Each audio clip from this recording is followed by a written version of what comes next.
Hello नमस्कार जय Hind Vande Mataram friends. मित्रों આજના વિડીયોમાં જે છે આપણે 1 થી 30 જેટલા જે છે જીકેના એમસીક્યુ લઈને આવ્યા છીએ।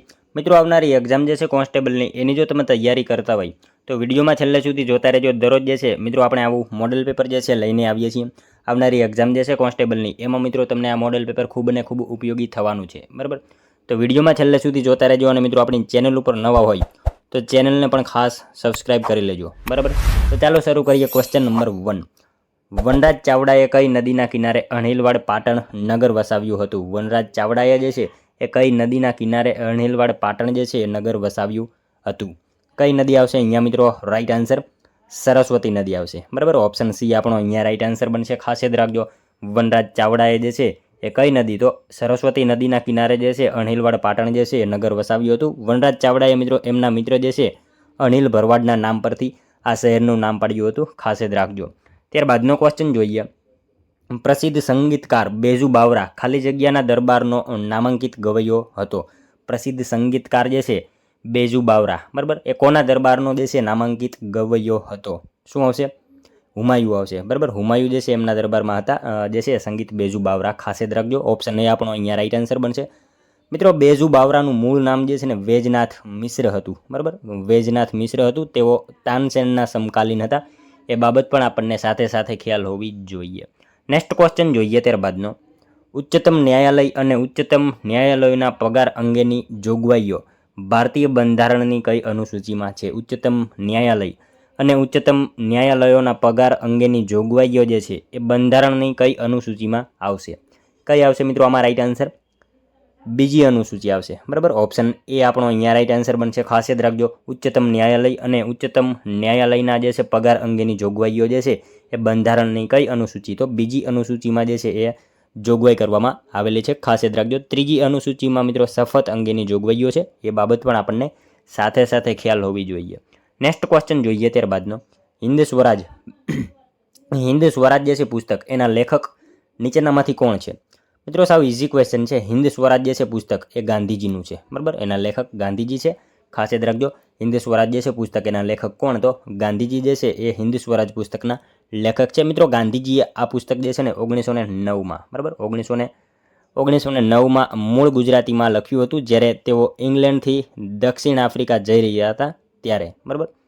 નેક્સ્ટ ક્વેશ્ચન જોઈએ ત્યારબાદનો। જવાહરલાલ નહેરુને ભારતના પ્રથમ પ્રધાનમંત્રી તરીકે કોણે શપથ લેવડાવી હતી? જવાહરલાલ નહેરુને જે છે એ ભારતના પ્રથમ પ્રધાનમંત્રી તરીકે કોણે શપથ લેવડાવ્યા હતા? કોણ આવશે મિત્રો આમાં રાઈટ આન્સર? જવાહરલાલ નહેરુને ભારતના પ્રથમ પ્રધાનમંત્રી તરીકે કોણે શપથ લેવડાવ્યા? લોર્ડ માઉન્ટ બેટન, બરાબર। ઓપ્શન સી આપણો અહીંયા રાઈટ આન્સર બનશે। ખાસ યાદ રાખજો, જવાહરલાલ નહેરુને જે છે ભારતના પ્રથમ પ્રધાનમંત્રી તરીકે કોણે? તો માઉન્ટ બેટન જે છે એમને શપથ લેવડાવ્યા હતા। 15 ઓગસ્ટ 1947ના રોજ અંતિમ વાઇસરોય લોર્ડ માઉન્ટ બેટને નહેરુજીને પદના શપથ લેવડાવ્યા હતા, ખાસ યાદ રાખજો, બરાબર। પ્રધાનમંત્રી તરીકેના શપથ લોર્ડ માઉન્ટ બેટને લેવડાવ્યા હતા। મિત્રો તમને વિડીયો ગમતો હોય તો એક લાઇક કરજો। અમે તમારી પાસે માત્ર એક લાઇકની આશા રાખીએ છીએ, તો એક લાઇક તમે જરૂર કરી દેજો। ત્યારબાદનો ક્વેશ્ચન જોઈએ। બંધારણનો કયો ભાગ મેગ્ના કાર્ટા તરીકે ઓળખાય છે? બંધારણનો જે છે કયો ભાગ એ મેગ્ના કાર્ટા તરીકે ઓળખાય છે? ભાગ 3 આવશે, બરાબર। અહીંયા ઓપ્શન સી આપણો રાઈટ આન્સર બનશે। ખાસ યાદ રાખજો, બંધારણનો ભાગ 3 જે છે એ મેગ્ના કાર્ટા તરીકે ઓળખાય છે, બરાબર। ત્યારબાદનો ક્વેશ્ચન જોઈએ। ભારતના બંધારણના કયા અનુચ્છેદમાં દારૂબંધી અંગેની જોગવાઈઓ છે? ભારતના બંધારણના જે છે કયા અનુચ્છેદમાં દારૂબંધી અંગેની જોગવાઈઓ કરવામાં આવેલી છે? શું આવશે મિત્રો આમાં રાઈટ આન્સર? અનુચ્છેદ 47, બરાબર। ઓપ્શન ડી રાઈટ આન્સર બનશે। ખાસ યાદ રાખજો મિત્રો, ભારતના બંધારણના જે છે અનુચ્છેદ 47માં દારૂબંધી અંગેની જે છે એ જોગવાઈ કરવામાં આવેલી છે। અનુચ્છેદ 47 રાજ્યને જાહેર આરોગ્ય સુધારવા અને નશાકારક પીણા ઉપર જે છે પ્રતિબંધ મૂકવાની સૂચના આપે છે, ખાસ યાદ રાખજો। ત્યારબાદનો ક્વેશ્ચન જોઈએ। 5મી સદીમાં ગુજરાતમાં મૈત્રક વંશના સ્થાપક કોણ હતા? 5મી સદીમાં મિત્રો ગુજરાતમાં જે છે મૈત્રક વંશના સ્થાપક એ નીચેનામાંથી કોણ હતા?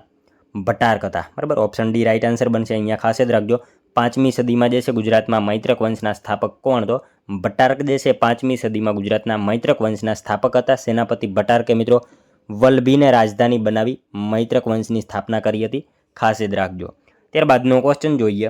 સમ્રાટ અશોકનો શિલાલેખ ગિરનારની તળેટીમાં કયા કુંડની નજીક આવેલો છે?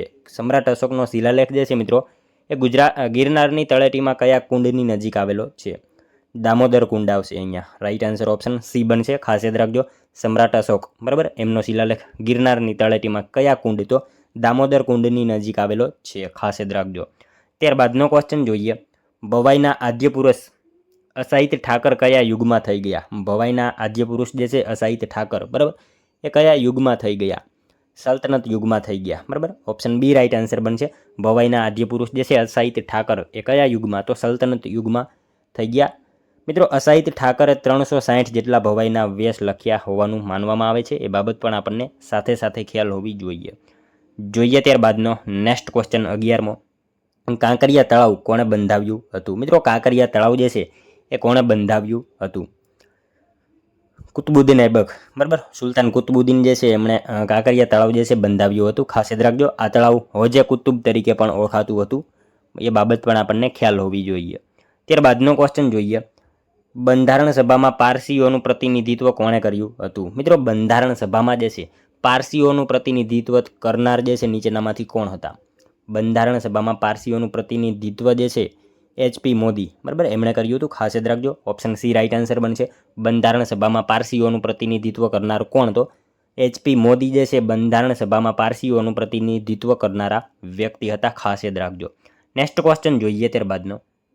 બંને ગૃહોની સંયુક્ત બેઠકમાં અધ્યક્ષ સ્થાને કોણ હોય છે? બંને ગૃહોની જે છે સંયુક્ત બેઠક એમાં અધ્યક્ષ સ્થાને કોણ હોય?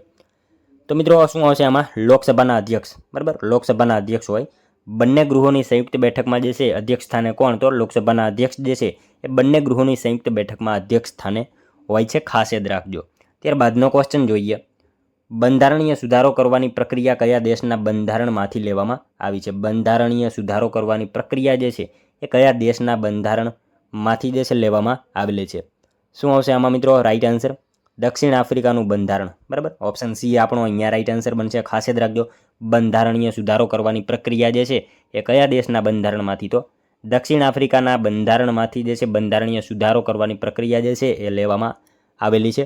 ભારતીય બંધારણના ભાગ 20 અને અનુચ્છેદ 368 હેઠળ બંધારણીય સુધારાની સત્તા સંસદને આપવામાં આવેલી છે. એ બાબત પણ આપણને સાથે સાથે ખ્યાલ હોવી જોઈએ. નેક્સ્ટ ક્વેશ્ચન જોઈએ ત્યારબાદનો. રાણકી વાવ કઈ નદી કિનારે આવેલી છે? મિત્રો રાણકી વાવ જે છે કઈ નદી કિનારે આવેલી છે? સાવ ઇઝી ક્વેશ્ચન છે મિત્રો. સરસ્વતી નદી કિનારે રાણકી વાવ આવશે. પાટણમાં આવેલી આ વાવ ભીમદેવ પહેલાના પત્ની રાણી ઉદયમતીએ બંધાવી હતી. તેને મિત્રો 2014ના વર્ષમાં જે છે યુનેસ્કો વર્લ્ડ હેરિટેજ સાઇટનો દરજ્જો પણ મળ્યો છે. એ બાબત પણ આપણને સાથે સાથે ખ્યાલ હોવી જોઈએ બરાબર. મિત્રો તમે વિડીયોમાં છેલ્લે સુધી જોતા રહેજો અને આ વિડીયો જે છે પૂરો થાય એટલે આ 30 MCQ જે છે એની પણ તમારે ટેસ્ટ સાથે સાથે આપતું રહેવાનું છે. આ 30માંથી તમારા કેટલા સાચા પડે છે એ પણ મિત્રો તમારે કોમેન્ટમાં જણાવવાનું રહેશે બરાબર. તો વિડીયોમાં તમે છેલ્લે સુધી જોતા રહેજો. જોઈએ 16મો ક્વેશ્ચન. હાથીના અવશેષો હડપ્પાના નીચેના પૈકી કયા સ્થળેથી મળી આવ્યા છે? મિત્રો હાથીના અવશેષો જે છે એ કયા સ્થળેથી મળી આવ્યા હતા? શું આવશે મિત્રો આમાં રાઈટ આન્સર? રોજડી ખાતેથી બરાબર. ઓપ્શન ડી રાઈટ આન્સર બનશે. ખાસ યાદ રાખજો, હાથીના અવશેષો જે છે એ ક્યાંથી? તો રોજડી, રાજકોટ જે છે રોજડી ખાતેથી જે છે હાથીના અવશેષો મળી આવ્યા હતા. રાજકોટમાં રોજડી આવશે બરાબર. ગોંડલ તાલુકામાં ભાદર નદી કિનારે આવેલું હડપ્પીય સંસ્કૃતિનું સ્થળ એટલે રોજડી. ખાસ યાદ રાખજો. ત્યારબાદનો ક્વેશ્ચન જોઈએ. અમદાવાદ શહેરને વર્લ્ડ હેરિટેજ સિટી ક્યારે જાહેર કરવામાં આવી? અમદાવાદ શહેરને મિત્રો વર્લ્ડ હેરિટેજ સિટી જે છે એ ક્યારે જાહેર કરવામાં આવ્યું? 2017ના વર્ષમાં બરાબર. જુલાઈ 2017માં જે છે અમદાવાદને વર્લ્ડ હેરિટેજ સિટી તરીકે જાહેર કરવામાં આવ્યું હતું. અમદાવાદ ભારતનું પ્રથમ શહેર હતું જેને યુનેસ્કો દ્વારા વર્લ્ડ હેરિટેજ સિટીનો દરજ્જો મળ્યો હતો. ખાસ યાદ રાખજો. ત્યારબાદનો ક્વેશ્ચન જોઈએ. નીચેનામાંથી કયા સાહિત્યકાર વિશ્વ શાંતિના કવિ તરીકે ઓળખાય છે? નીચેનામાંથી કયા સાહિત્યકાર જે છે એ વિશ્વ શાંતિના કવિ તરીકે ઓળખાય છે? કોણ આવશે મિત્રો આમાં રાઈટ આન્સર? વિશ્વ શાંતિના કવિ ઉમાશંકર જોશી બરાબર. ઓપ્શન બી રાઈટ આન્સર બનશે અહીંયા. ખાસ યાદ રાખજો, નીચેનામાંથી કોણ? તો ઉમાશંકર જોશી જે છે એ વિશ્વ શાંતિના કવિ તરીકે ઓળખાય છે. તેમણે મિત્રો કૃતિ જે છે વિશ્વ શાંતિને કારણે તેઓ આ નામે ઓળખાય છે અને તેમને નિશીથ બરાબર નિશીથ જે છે કાવ્ય સંગ્રહ માટે જ્ઞાનપીઠ એવોર્ડ મળ્યો હતો. એ બાબત પણ આપણને ખ્યાલ હોવી જોઈએ. અને એમની કૃતિ હતી વિશ્વ શાંતિ બરાબર. એના કારણે એ વિશ્વ શાંતિના કવિ તરીકે ઓળખાય છે. ખાસ યાદ રાખજો. ત્યારબાદનો ક્વેશ્ચન જોઈએ. કયા બંધારણીય સુધારા દ્વારા મતદાન કરવાની ઉંમર 21 વર્ષથી ઘટાડીને 18 વર્ષ કરી દેવામાં આવી? કયા બંધારણીય સુધારા દ્વારા જે છે એ મતદાન કરવાની ઉંમર 21 વર્ષથી ઘટાડીને 18 વર્ષ કરવામાં આવી હતી? 61મો બંધારણીય સુધારો 1989, બરાબર. ઓપ્શન એ આપણો અહીંયા રાઈટ આન્સર બનશે, ખાસ જ રાખજો. 61મો બંધારણીય સુધારો 1989 જે છે એના દ્વારા બંધારણમાં જે છે ઉંમર 21 વર્ષ હતી મતદાન કરવાની અને એને ઘટાડીને 18 વર્ષ કરવામાં આવી હતી. આ સુધારો રાજીવ ગાંધી જે છે સરકારના સમયમાં કરવામાં આવ્યો હતો. એ બાબત પણ આપણને ખ્યાલ હોવી જોઈએ. Next question ત્યારબાદનો. દાંડીકૂચ વખતે ભારતના વાઇસરોય કોણ હતા? મિત્રો, દાંડીકૂચ વખતે જે છે ભારતના વાઇસરોય કોણ હતા? ઇરવિન, બરાબર.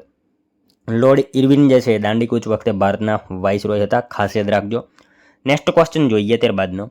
મીઠાના સત્યાગ્રહની આગેવાની અબ્બાસ તૈયબજીની ધરપકડ બાદ કોણે સંભાળી હતી? મીઠાના સત્યાગ્રહની આગેવાની જે છે મિત્રો અબ્બાસ તૈયબજીની ધરપકડ થઈ ગઈ ત્યારબાદ કોણે સંભાળી હતી? સરોજિની નાયડુ, બરાબર, એમણે સંભાળી હતી. મીઠાના સત્યાગ્રહની આગેવાની અબ્બાસ તૈયબજીની ધરપકડ થયા બાદ સરોજિની નાયડુ જે છે એમણે આ જે છે એ સંભાળી હતી. અને મિત્રો ધરાસણા સત્યાગ્રહ વખતે અબ્બાસ તૈયબજીની ધરપકડ થતાં સરોજિની નાયડુએ નેતૃત્વ લીધું હતું, ખાસ યાદ રાખજો. ત્યારબાદનો ક્વેશ્ચન જોઈએ. તાલુકા પંચાયત પ્રમુખની ચૂંટણી કેવી રીતે થાય? તાલુકા પંચાયત પ્રમુખની ચૂંટણી જે છે એ કેવી રીતે થાય? પરોક્ષ રીતે થાય, બરાબર. પરોક્ષ રીતે થાય તાલુકા પંચાયત પ્રમુખની ચૂંટણી. કઈ રીતે? તો પરોક્ષ રીતે જે છે એમની ચૂંટણી થતી હોય છે. નેક્સ્ટ ક્વેશ્ચન જોઈએ ત્યારબાદનો. સેબીની સ્થાપના કરતો કાયદો ક્યારે ઘડાયો હતો? સેબી જે છે એની સ્થાપના કરતો કાયદો જે છે ક્યારે ઘડાયો? મિત્રો, આ કાયદો જે છે ને 1992માં, બરાબર. 1992માં જે છે સેબીની સ્થાપના 1992માં. મિત્રો, એની સ્થાપના 1988માં થઈ હતી, પરંતુ તેને વૈધાનિક દરજ્જો જે છે ને સેબી એક્ટ, બરાબર, 1992માં મળ્યો હતો, ખાસ યાદ રાખજો. જોઈએ ત્યારબાદનો નેક્સ્ટ ક્વેશ્ચન. રાજા રવિ વર્માના ચિત્રો ગુજરાતના કયા મ્યુઝિયમમાં જોવા મળે છે? રાજા રવિ વર્માના ચિત્રો જે છે એ ગુજરાતના કયા મ્યુઝિયમમાં જોવા મળે છે? ફતેસિંહ રાવ મ્યુઝિયમ, બરાબર. ઓપ્શન સી આપણો અહીંયા રાઈટ આન્સર બનશે, ખાસ યાદ રાખજો. રાજા રવિ વર્માના ચિત્રો જે છે ગુજરાતના કયા મ્યુઝિયમમાં? તો ફતેસિંહ રાવ મ્યુઝિયમ. આ મ્યુઝિયમમાં મિત્રો રાજા રવિ વર્માના ચિત્રો જે છે એ જોવા મળે છે, ખાસ યાદ રાખજો. ફતેસિંહ રાવ મ્યુઝિયમ વડોદરાના લક્ષ્મી વિલાસ પેલેસમાં જે છે લક્ષ્મી વિલાસ પેલેસ એના કમ્પાઉન્ડમાં આવેલું છે. એ બાબત પણ આપણને સાથે સાથે ખ્યાલ હોવી જોઈએ. નેક્સ્ટ ક્વેશ્ચન જોઈએ ત્યારબાદનો. રાવણવધ મહાકાવ્ય લખનાર ભટ્ટી ક્યાંના કવિ હતા? મતલબ વતની ક્યાંના હતા? રાવણવધ મહાકાવ્ય લખનાર જે છે ભટ્ટી એ ક્યાંના વતની હતા?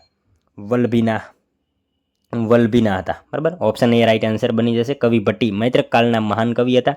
ભટ્ટી કાવ્ય રાવણવધ વ્યાકરણ શીખવવા માટે જાણીતું છે. એ બાબત પણ આપણને ખ્યાલ હોવો જોઈએ. નેક્સ્ટ ક્વેશ્ચન જોઈએ ત્યારબાદનો. જલિયાવાલા બાગ હત્યાકાંડ ક્યારે થયો હતો? જલિયાવાલા બાગ હત્યાકાંડ જે છે મિત્રો 13 એપ્રિલ 1919, બરાબર. 13 એપ્રિલ 1919માં જે છે જલિયાવાલા બાગ હત્યાકાંડ થયો હતો. મિત્રો, આ દિવસે પંજાબના અમૃતસરમાં જનરલ ડાયરે નિશસ્ત્ર જે છે લોકો પર ગોળીબાર કરાવ્યો હતો અને તે દિવસે વૈશાખીનો તહેવાર હતો. એ બાબત પણ આપણને ખ્યાલ હોવી જોઈએ.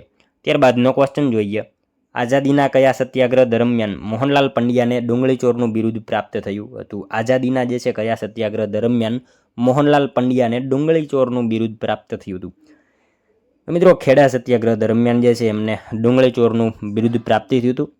ગાંધીજીએ મોહનલાલ પંડ્યાને જપ્ત કરેલા ખેતરમાંથી ડુંગળી કાઢવા બદલ આ બિરુદ આપ્યું હતું, ખાસ યાદ રાખજો. ગાંધીજીએ આ બિરુદ આપ્યું હતું.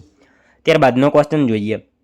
ભારતના પ્રથમ પરમાણુ પરીક્ષણ વખતે કયા વડાપ્રધાન હતા? ભારતના જે છે પ્રથમ પરમાણુ પરીક્ષણ વખતે જે છે એક વડાપ્રધાન કોણ હતા? તો મિત્રો, એ વખતે વડાપ્રધાન હતા ઇન્દિરા ગાંધી, ખાસ યાદ રાખજો. ઇન્દિરા ગાંધી જે છે એ ભારતના પ્રથમ પરમાણુ પરીક્ષણ વખતે જે છે એ વડાપ્રધાન હતા. 18 મે 1974ના રોજ સ્માઇલિંગ બુદ્ધા, બરાબર, સ્માઇલિંગ બુદ્ધા કોડ નેમ હેઠળ જે છે પોખરણમાં પરીક્ષણ થયું હતું, ખાસ યાદ રાખજો. તારીખ યાદ રાખજો, 18 મે 1974, બરાબર. નેક્સ્ટ ક્વેશ્ચન જોઈએ ત્યારબાદનો. પંચાયતી રાજની સંસ્થાઓમાં દરેક સીટે સામાજિક ન્યાય સમિતિ હોવી જોઈએ એવું સૂચન કઈ સમિતિએ કર્યું હતું? પંચાયતી રાજની સંસ્થાઓમાં જે છે દરેક સીટે સામાજિક ન્યાય સમિતિ હોવી જોઈએ આવું સૂચન જે છે કઈ સમિતિએ કર્યું હતું? જીણાભાઈ દરજી સમિતિ આવશે અહીંયા. ઓપ્શન બી રાઇટ આન્સર બનશે. ખાસ યાદ રાખજો, પંચાયતી રાજની સંસ્થાઓમાં દરેક સીટે સામાજિક ન્યાય સમિતિ હોવી જોઈએ. આ સૂચન કઈ સમિતિ? તો જીણાભાઈ દરજી સમિતિએ આ સૂચન કર્યું હતું. ખાસ યાદ રાખજો. નેક્સ્ટ ક્વેશ્ચન જોઈએ ત્યારબાદનો. આઝાદી પ્રાપ્ત થતાં કયા રજવાડાના રાજવીએ જવાબદાર સરકારનો શુભારંભ કર્યો? આઝાદી પ્રાપ્ત થતાં જે છે એ કયા રજવાડાના રાજવીએ જવાબદાર સરકારનો શુભારંભ કર્યો? શું આવશે મિત્રો આમાં? ભાવનગર રાઇટ આન્સર બનશે. Option C. બરાબર. આઝાદી પ્રાપ્ત થતાં કયા રજવાડાના રાજવીએ? તો ભાવનગર રજવાડાના રાજવીએ જવાબદાર સરકારનો શુભારંભ કર્યો હતો. ભાવનગરના મહારાજા કૃષ્ણકુમારસિંહજીએ સૌપ્રથમ પોતાનું રાજ્ય રાષ્ટ્રને ચરણે ધર્યું હતું. આ બધી માહિતી આપણને ખ્યાલ હોવી જોઈએ. બરાબર. જોઈએ મિત્રો ત્યારબાદનો નેક્સ્ટ ક્વેશ્ચન 31મો. આનો આન્સર જે છે ને મિત્રો તમારે કોમેન્ટમાં જણાવવાનો રહેશે. બરાબર. પાનદ્રો ખાતે કયા પ્રકારનો કોલસો મળી આવે છે? મિત્રો આનો એક આન્સર જે છે એ તમારે કોમેન્ટમાં જણાવવાનો રહેશે. સાથે સાથે મિત્રો આ 30 MCQ હતા, એમાંથી તમારા કેટલા સાચા પડ્યા એ પણ તમારે એક જે છે આન્સર કોમેન્ટમાં જણાવવાનો રહેશે. અને આ 31મો આન્સર જે છે, પાનદ્રો ખાતે કયા પ્રકારનો કોલસો મળી આવે છે, એનો એક આન્સર પણ તમારે કોમેન્ટમાં જણાવવાનો રહેશે. બરાબર. તો મિત્રો આ હતો વિડીયો. જો તમને વિડીયો પસંદ આવ્યો હોય તો એક લાઇક કરજો, તમારા મિત્રો જોડે આ વિડીયોને શેર કરજો, જેથી એમને પણ આ વિડીયો ઉપયોગી બને. અને મિત્રો આપણી ચેનલ ઉપર જે છે દરરોજ આપણે આવા મોડલ પેપર લઈને આવીએ છીએ, તો ચેનલ સાથે તમે ખાસ જોડાયેલા રહેજો. ચેનલને મિત્રો સબસ્ક્રાઈબ કરી લેજો. બરાબર. તો મળશું હવે આપણે કાલે બીજા વિડીયોમાં. ત્યાં સુધી જય હિન્દ, વંદે માતરમ.